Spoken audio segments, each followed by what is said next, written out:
ஒரு கயிறு 3 சம துண்டுகளாக வெட்டப்பட்டு அதில் ஒரு துண்டு மீண்டும் 3 சம துண்டுகளாக வெட்டப்பட்டது. அத்துண்டு ஒன்றின் நீளம் 36 சென்டிமீட்டர் எனில் ஆரம்பத்தில் உள்ள கயிற்றின் நீளம் யாது என்று கேட்டிருக்கு. ஒரு கயிறாம் அதுல 3 சம துண்டா வெட்டி இருக்குது.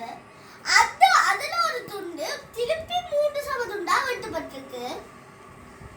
அப்ப அத்துண்டில் இந்த வெட்டப்பட்ட சின்ன ஒரு துண்டோட நீளம் எங்களுக்கு 36 சென்டிமீட்டர் என்று தந்திருக்கு.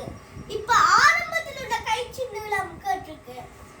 36 நாங்க 3 துண்டா வெட்டி இருக்கோம். அப்ப நாங்க 3ஆல பெருக்குவோம். பெருக்கினா 108 சென்டிமீட்டர். உங்களுக்கு 3ஆ வெட்டினதுல ஒரு துண்டு இது. இப்ப 108 நாங்க திருப்பி 3ஆல பெருக்குவோம். பெருக்கி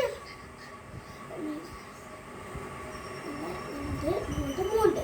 இப்ப உங்களுக்கு விடையா கிடைக்கிறது 324.